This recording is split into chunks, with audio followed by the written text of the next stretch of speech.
Now the last speaker is Ms. Jyoti Mirtha.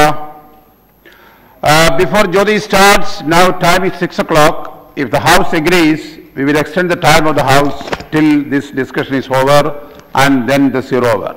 I hope the House agrees. Yes, Ms. Mirtha. Thank you, Chairman sir.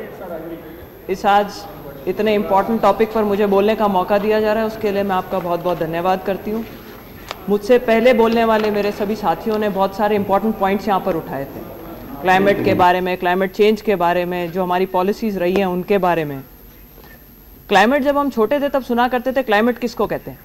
Climate हम कहते हैं average weather जो रहता था हमारे देश के अंदर, उसको। आज उस टर्मिनोलॉजी का कोई मतलब नहीं रह गया, क्योंकि अपन कहते हैं मानसून है तो बरसात नहीं होती, सर्दियां आ गई है पर गर्म कपड़े पूरे पहनने की जरूरत सी महसूस नहीं हो रही है। जहां हमें चेरापूंजी में अभी किसी ने बोला था कि चेरापूंजी में जहां 11,000 मिलीमीटर एवरेज वर्षा हुआ करती थी, वहां पर अब की बार अकाल पड़ा हुआ। और बाड़मेर में जहां 100 मिलीमीटर वर्षा हुआ करती थी, हरीश जी यहीं पर विराजमान है, 14-15 साल के बच्चे बेहोश हो गए थे जब उन्होंने इतनी बरसात आते हुए देखी थी और बाढ़ आ गई थी। पानी आज भी वहीं पर पड़ा हुआ है, नीचे ग्रेनाइट है इसलिए वो नीचे सोच नहीं सकता। कुछ लोग कहते हैं कि क्लाइमेट चेंज सिर्फ एक मिथ्या है, एक होक्स है। माननीय जोशी जी ने अभी बताया था कि ये कॉन्फ्रेंस के अंदर उन्होंने बोला कि इससे बड़ा आज तक कोई होक्स क्रिएट नहीं किया गया।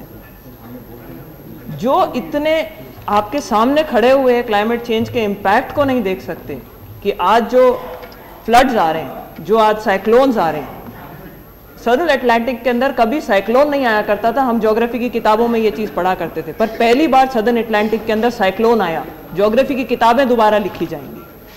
इंटरनेशनली आज हम यहाँ पर बात कर रहे हैं पार्लियामेंट के अंदर, किस लिए करते हैं? क्योंकि इंटरनेशनली कोपेनहेगन का समिट होने वाला है, हम लोग वहाँ जाएंगे। दूसरे विकसित देश क्या अपना स्टैंड लेने वाले हैं वो मोटा मोटी क्लियर हो चुका है। कोई मेजर जो क्योटो प्रोटोकॉल है उससे तो वो लोग शिफ्ट करे हुए ही थे, आज भी गोल पोस्ट शिफ्ट करेंगे, छोटी मोटी से बहकावा दिला करके हमें भेज देंगे। माननीय मंत्री जी से मेरा सिर्फ इतना ही निवेदन है कि इस मंत्रालय को आज से पहले कभी इतनी महत्वता नहीं दी गई थी। क्लाइमेट चेंज इतना इंपॉर्टेंट मुद्दा हो गया है, आज आप अखबार में पढ़ते हैं, पहले सिर्फ पढ़े लिखे जो ज़्यादातर लोग थे वो जानते थे क्लाइमेट चेंज क्या चीज़ है, क्या लॉन्ग टर्म इस चीज़ का इम्पैक्ट होने वाला है। पर मैं कॉन्ग्रेचुलेट करना चाहती हूँ कि जब से ये मंत्री बने हैं, कम से कम इस मंत्रालय का, जिसको कहना चाहिए दर्जा, बहुत उठ गया है और काम भी बहुत किया है। अकाल ये इनकी देन नहीं है साहब, ये पहले की बात है, ये पहले की बात है, ये इस चीज की देन है। इनकी देन अगर आप बताते हैं, नेशनल एक्शन प्लान के अंदर 8 हमारे मिशन है, सोलर मिशन के अंदर अगर आप कहते हैं तो आज जो इनकी हमारी सरकार ने जो करा है, जो इनके मंत्रालय ने जो किया है कि भाई 76,000 करोड़ रुपए लगा करके हम 20,000 मेगावाट बिजली पैदा करेंगे, सोलर, सौर ऊर्जा। इससे ज्यादा एम्बिशियस आज तक दुनिया में कोई सोलर एनर्जी का कोई प्रोग्राम नहीं रहा। मंत्री जी का मैं ध्यान आज यहाँ पर सिर्फ इसलिए बोल रही हूँ कि एक विशेष मुद्दे के ऊपर मैं करना चाहती हूँ आकर्षित, कि बाहर क्या करते हैं हमें जिम्मेदारी लेनी पड़ेगी। हम कल को सोचते हैं कि हिंदुस्तान दुनिया का लीडर बनेगा और हमें उसकी तैयारी आज से करनी पड़ेगी, क्योंकि जो लीडर बनना चाहता है उसको पहले से तैयारी करके रखनी पड़ती है, एक तरीके का स्टैंड लेना पड़ता है। तो हो सकता है मैं गलत भी हूं, पर मेरा अपना ये मानना है कि कार्बन एमिशन के अंदर कट तो हमें लेना ही पड़ेगा, चाहे अमेरिका ले, चाहे यूरोप ले, चाहे रशिया ले, चाहे ना ले। अगर हम लेकर के दिखाते तो उनके ऊपर मॉरल रिस्पॉन्सिबिलिटी होती है, क्योंकि यहाँ कोई होड़ नहीं कर सकता। आप ये नहीं कह सकते कि अगर अमेरिका ने इतनी कार्बन डाइऑक्साइड छोड़ी है तो हम भी छोड़ेंगे, ये कोई कंपटीशन नहीं हो सकता। क्योंकि जिस जमाने में उन्होंने छोड़ी थी, आज हम शायद जी पा रहे हैं, यहाँ पर रह पा रहे हैं और 2 डिग्री की बात करते हैं। जिस 2 डिग्री चेंज की आप बात कर रहे हैं कि हम ला करके 2 डिग्री के सेंटीग्रेड के ऊपर ला करके क्लाइमेट को रोकना चाहते हैं, वो 2 डिग्री भी ऐसा नहीं है कि उसके अंदर कुछ रिवर्सल हो जाएगा और बहुत अच्छी चीजें होने लग जाएगी। उस 2 डिग्री का भी एक मेजर इंपैक्ट होगा कि अमेज़न जैसी नदी के ऊपर 20 से 40% अमेज़न सूख जाएगी। अगर 4 डिग्री इंक्रीज होता है टेम्परेचर, 85% आपकी पॉपुलेशन मर सकती है। आज बात करते हैं, अनुजी ने एक बात बोली थी, बोले हम भी चाहते हैं कि भाई हमारा जो आम किसान है, जिसका कार्बन फुटप्रिंट सबसे छोटा है दुनिया भर के अंदर, सबसे बड़ा भुगतभोगी वो है। आज वो कहते हैं कि भाई साइकिल की जगह उसके पास मोटरसाइकिल हो, कच्चे की जगह उसके पास पक्का मकान हो, रेलगाड़ी में अगर जाता है तो हवाई जहाज में जाने लगे, सब कुछ हो जाएगा, पर उसके पास ना पीने को पानी रह जाएगा, ना खाने के लिए रोटी रह जाएगी। वाटर सिक्योरिटी, फूड सिक्योरिटी, सब कुछ, किसी भी चीज को अगर आप पीछे पीछे पीछे जाएंगे तो क्लाइमेट चेंज है जिसके पीछे ये सब चीजें हो रही हैं। तो माइक्रो लेवल पे बाहर हम क्या करते हैं, बाहर हम क्या दिखाते हैं, हमारे देश को एक बहुत स्ट्रॉन्ग स्टैंड लेना चाहिए। मॉरल रिस्पॉन्सिबिलिटी अमेरिका भी दिखाएगा। जब इंडिया जैसी पुअर कंट्री, डेवलपिंग कंट्री अगर ये स्टैंड ले सकते हैं कि भाई हम भी कोशिश करेंगे अपने कार्बन एमिशंस कट करने के, तो अमेरिका की तो मॉरल रिस्पॉन्सिबिलिटी बनती है। क्यों इतने सालों आपने बहुत सारे कार्बन डाइऑक्साइड, जैसे अभी बोला था यादव साहब ने कि बहुत सारी आपने कार्बन डाइऑक्साइड एटमॉस्फेयर में छोड़ दी और खूब पैसा कमा लिया, आप तो डेवलप हो गए और अब दूसरों पर दादागिरी अगर आप ये करते हैं कि भाई आप अपने कार्बन एमिशन कट करो, तो ये तो बात सच नहीं है। आप अपने कट करो, उनको भी एक रिस्पॉन्सिबिलिटी होनी चाहिए।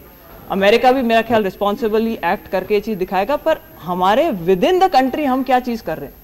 एक बहुत बड़ी बात बोली थी कि हमारी जो पूरी संस्कृति है, जिससे कि हमें अंग्रेजों ने आकर के ऑब्वियसली काट दिया था क्योंकि हम उनके गुलाम थे। हमारे यहाँ पे प्रकृति की इतनी पूजा करी जाती थी, पीपल के उसकी बात करी थी अभी, पीपल का पेड़ की भाई हम कभी काटते नहीं थे। हमारे यहाँ खेजड़ी है, उसको कभी नहीं काटते, पूजा करते हैं एक एक पेड़ की। मेरा आपसे ये कहना है कि एक एग्जाम्पल दूंगी मैं यहाँ पर, लोहारी नागपाला के अंदर गंगा नदी, हम सब मानते हैं, जितने सदन में बैठे हो, चाहे हिंदू हो चाहे मुसलमान हो, जो आदमी हिंदुस्तान में पैदा हुआ है वो मानता है कि गंगा एक तरीके से उसकी पहचान है। गंगा नदी के ऊपर लोहारी नागपाला के अंदर आज की तारीख के अंदर एनटीपीसी एक बांध बना रही है। टिहरी के अंदर हमने एक बांध बनाया था। हम हमारे रिसोर्सेज को कैसे हैंडल करते हैं ये उसका एग्जाम्पल है। टिहरी के अंदर हमने एक बांध बनाया था, कहा था 2400 मेगावाट बिजली पैदा करेगा, 2200 करोड़ की लागत से बनेगा, बनते बनते शायद 6500 करोड़ लग गए उसके अंदर, और आज तक 1000 मेगावाट से ज्यादा बिजली कभी पैदा नहीं करी उसने। लोहारी नागपाला में एनटीपीसी फिर से डैम बना रही है, कहती है 2500 मेगावाट बिजली पैदा करेंगे वहां पर। बांध 55 बांध बनाने का प्रोग्राम है पूरी गंगा नदी के ऊपर।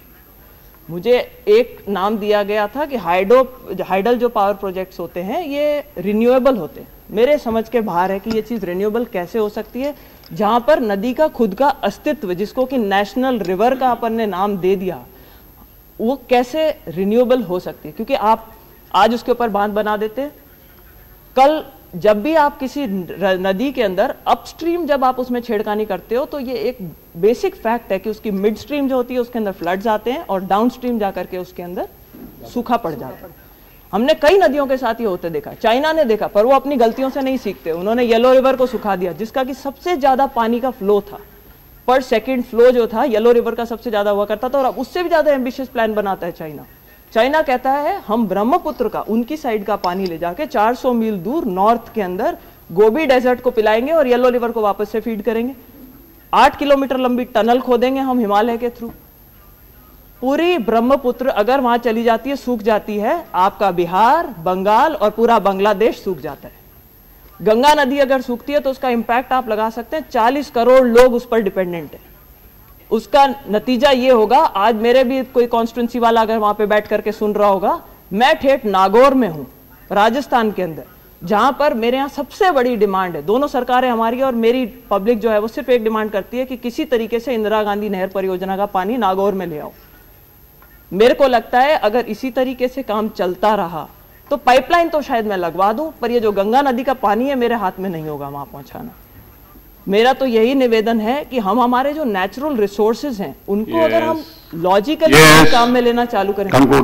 सर मेड इन स्पीच है, एक मौका दे दीजिए, 5 मिनट बोलने दीजिए सर। वो बात और है कि मेड इन स्पीच का नहीं, मैं आज की तारीख के अंदर हम बात करते हैं एनवायरमेंट की। एनवायरमेंटल इंपैक्ट असेसमेंट करे बगैर हमें कायदे से किसी चीज के अंदर आगे नहीं बढ़ना चाहिए, पर उसके लिए एक प्री रिक्विजिट होता है कि किसी भी चीज का अगर आप एनवायरमेंटल इंपैक्ट असेसमेंट करने जा रहे हैं तो कम से कम स्टेबल कंडीशंस होनी चाहिए वहां पे। उसके बगैर आप उसका एनवायरमेंट का क्या इंपैक्ट है वो नहीं पता कर पाएंगे। 2005 अपने दुनिया के अंदर, जब से हम तो क्या मतलब जब से इन्होंने थर्मामीटर बनाया है तब से आज तक का दुनिया का सबसे गर्म साल था 2005। और अचंभा की बात नहीं होनी चाहिए कि पिछले 12 वर्षों में से 10 वर्ष सबसे गर्म वर्ष की लिस्ट के अंदर आ रखे हैं। तो जिस स्पीड से क्लाइमेट चेंज हो रहा है, ग्लोबल वार्मिंग हो रही है, ऐसा नहीं है कि लोग पहले भी बोलते थे कि भाई आपके आइस एज आई थी, आइस एज आने के बाद वापस से दोबारा गर्म हो गया, सब कुछ ठीक ठाक हो गया।